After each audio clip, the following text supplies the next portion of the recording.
மனிதனுக்கு அல்ல, ஆண்டவருடைய சத்தியத்திற்காக. தேவனுடைய வசனம் பொய்யாக போகாது. கர்த்தருக்குள் பிரியமானவர்களே, ஆண்டவருடைய வசனம் ஜீவனுள்ள வசனம். வானமும் பூமியும் சமுத்திரமும் ஒளிந்து போனாலும் ஆண்டவருடைய வசனங்கள் என்றைக்குமே ஒளிந்து போகாது என்பதை மறுபடியும் உங்கள் மத்தியிலே உங்களுக்கு சொல்ல விரும்புகிறேன். இப்படிப்பட்ட ஆகவே கர்த்தருடைய பிள்ளைகள் அறிந்து கொள்ள வேண்டிய 3 விசேஷமான காரியங்கள் அல்லது 4.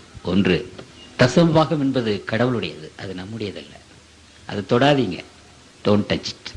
அந்த கடமை தசமபாகம் என்பது அது பரிசுத்தமானது.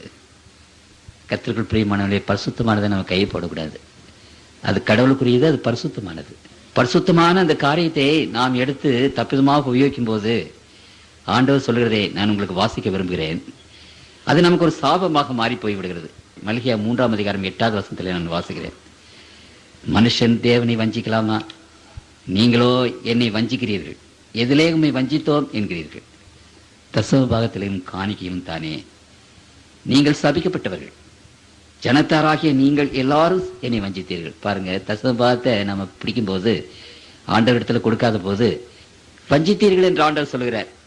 அப்படி ஆண்டவரை வஞ்சிக்கும் போது ஆண்டவருடைய சாபம் நமக்கு வருகிறது. அதனாலதான் இன்றைக்கு கிறிஸ்தவர்களாக நாம் அப்படி இருக்கிறோம். ஒருவேளை இதுவரைக்கும் நமக்கு ஒருவேளை இதனுடைய காரியம் தெரியாமல் இருந்திருக்கலாம். கர்த்தருக்குள் பிரியமானவர்களே, அநேக காரியங்களை நாம் அறியாமல் செய்துட்டு இருக்கிறோம், தெரியல நமக்கு. ஒருவேளை தசமபாகம் என்று கேள்விப்பட்டிருப்பீர்கள், அதனுடைய முக்கியத்துவம் உங்களுக்கு தெரியாமல் இருந்திருக்கலாம். அறியாத காலங்களை தேவன் தெரியாதவர் போல் இருந்தார், வேதம் சொல்கிறது. ஆனால் இப்பொழுதோ மனம் திரும்பி அந்த காரியங்களை செய்ய வேண்டும் என்று ஆண்டவர் எதிர்பார்க்கிறார். அப்படியானால் அந்த ஆண்டவருக்குரியதை நம்ம எடுத்துக்கொள்ளும் போது நம்ம ஆண்டவரை வஞ்சிக்கிறோம், ஆண்டவரிடத்தில் திருடுறோம். அப்படிப்பட்டவங்களுக்கு என்ன கிடைக்கும்? சாபம் தான் கிடைக்கும். நீங்கள் சபிக்கப்பட்டவர்கள் என்று ஆண்டவர் சொல்றார். ஜனத்தாரையா நீங்கள் எல்லாரும் வஞ்சிக்கிறீர்கள். என் ஆலயத்தில் ஆகாரம் உண்டாயிருக்கும்படி தசமபாகங்களை எல்லாம் பண்டகசாலையிலே கொண்டு வாருங்கள்.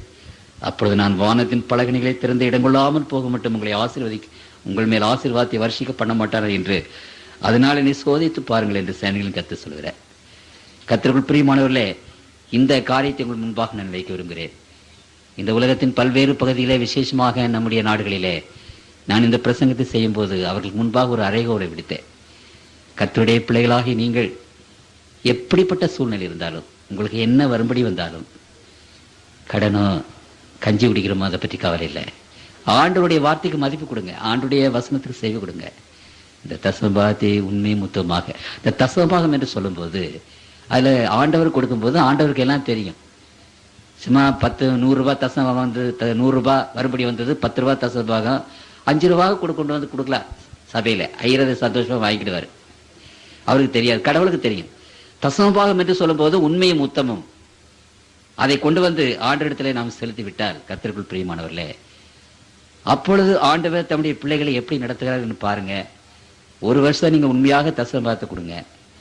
இந்த 1 வருஷத்திலே ஆண்டவர் என்னை ஆசீர்வதிக்கலன்னு யாராவது என்கிட்ட வந்து சொல்வீர்களானால், இந்த வேத புத்தகத்தை நான் தூக்கி எறிஞ்சிட்டு இந்த பிரசங்கம் பண்ற வேலையை விட்டுட்டு நான் வேற எந்த வேலைக்காவது போயிடுறேன். நான் 3 MA படிச்சிருக்கிறேன். இன்னைக்கு நான் வந்து கல்லூரியில் போய் ஆர்கியாலஜியில் ப்ரொஃபஸராக இருந்தால் எனக்கு 12,000 ரூபாய் சம்பளம். இன்னைக்கும் கூப்பிடுறாங்க. கர்த்தருக்குள் பிரியமானவர்களே, வேத வசனத்தினால கட்டுப்பட்டவனாக ஊழியத்தை நான் செய்து கொண்டிருக்கிறேன். இந்த வேத வசனம் பொய் என்று நீங்கள் யாராவது நிரூபித்திடலாங்கள். நான் தசமபாக உண்மையும் முத்தமாக நான் கொடுத்தேன், என்னை ஆண்டவர் ஆசீர்வதிக்கலேன்னு நீங்க சொல்லுவீர்களா? நான் 1 வருஷம் அப்ப நான் இந்த வேலையை விட்டுட்டு போயிட வேண்டியதானே, இந்த சத்தியத்தை விட்டுட்டு நான் போயிட வேண்டியதானே. கர்த்தருக்குள் பிரியமானவர்களே, கர்த்தருடைய பிள்ளைகள், இந்த நாட்களிலே ஒன்று சொல்லி நான் இதை முடிக்க நான் விரும்புகிறேன்.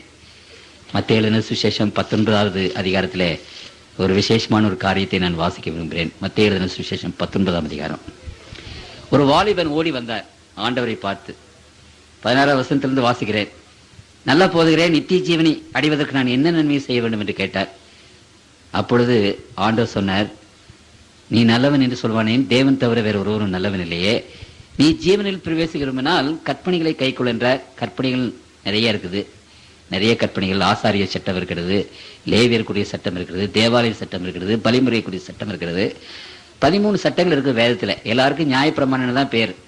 அதனால இந்த காலத்துல போட்டு எல்லாம் ஒரே கன்ஃபியூஸ் பண்ணிட்டு இருக்கிறாங்க எல்லாரும். அந்த 13 சட்டத்துல நியாயப்பிரமாணம் வந்தா எந்த சட்டம்னு நீங்க பார்க்கணும். சரி, அப்போ இவர் கேட்டார் அடுத்த கேள்வி, எவைகளை என்று கேட்டார். 13 நியாயப்பிரமாணம் இருக்கிறதே, எந்த நியாயப்பிரமாணம் கை கொண்டா நான் ஜீவன்ல போகணும்? பிரதாண்டவர் சொன்னார், கொலை செய்யாத, விபச்சாரம் செய்ய. 10 பிரமாணத்தை எடுத்து சொன்னார். இவைகளையெல்லாம் நான் சிறு வயது முதல் கை கொண்டிருக்கிறேனே. அதற்கு இயேசு 21வது வசனம், நீ பூரண சற்குணராயிருக்க விரும்பினால் போய் உனக்கு உண்டானவைகளை விற்று தரித்திரர் கொடு, அப்பொழுது பரலோகத்தில் உனக்கு பொக்கிஷம் உண்டாயிருக்கும், பின்பு என்னை பின்பற்றி வா என்றார். அந்த வாலிபன் மிகுந்த ஆஸ்தி உள்ளவனாய் இருந்தபடியால் அந்த வார்த்தையை கேட்ட பொழுது துக்கமடைந்தவனாய் போய்விட்டார். சரி, துக்கமடைந்து போனானே, அவனுடைய கதை என்ன என்று அந்த யூத சரித்திர ஆசிரியன் ஜோசிபஸ் என்பவர் பேசுகிறார் அவருடைய சரித்திர புஸ்தகத்தில். இந்த வாலிபன் பெரிய பணக்காரனானான். எருசலேமிலே ஏராளமான வீடுகள், ஏராளமான தோட்டம் துறவுகள். He became the richest man in Jerusalem. எருசலேமிலே ஒரு பெரிய ஒரு பணக்காரனாக மாறினான். 70வது ஆண்டு வந்தது. அவனுக்கு வயது 40-45 வயது இருக்கும். ரோம சேனைகள் அந்த பட்டணத்தை முற்றுகையிட்டது. ஒரு கல்லின் மேல் ஒரு கல் இல்லாமல் உடைந்து போனது. அந்த வாலிபன் அதிலே இருந்து போனான். அவனுடைய சொத்து முழுவதும் அழிந்து போய்விட்டது. ஆண்டவருடைய சத்தத்துக்கு அவன் செவி கொடுத்து செய்திருந்தான். ஆனால் ஆண்டவர் சொன்னபடி அவன் பிழைத்திருப்பான். அவனுடைய சொத்து சுகத்தில் அநேக ஆயிரக்கணக்கான தேவனுடைய பிள்ளைகள் அங்கே ஆண்டவரத்திலே வந்திருப்பார்கள். ஆண்டருடைய ராஜ்யம், ஆண்டருடைய சீக்கிரம் ஆண்டு ராஜ்யத்தை ஸ்தாபிக்க வரப்போகிறார். இந்த உலகத்தினுடைய முடிவு சீக்கிரமாக இருக்க போகிறது கர்த்தருக்குள் பிரியமானவர்களே. அப்படியானால் நம்முடைய சொத்து, நம்முடைய சுகங்களை கடவுளுடைய பாதையிலே ஆண்டருடைய ஊழிய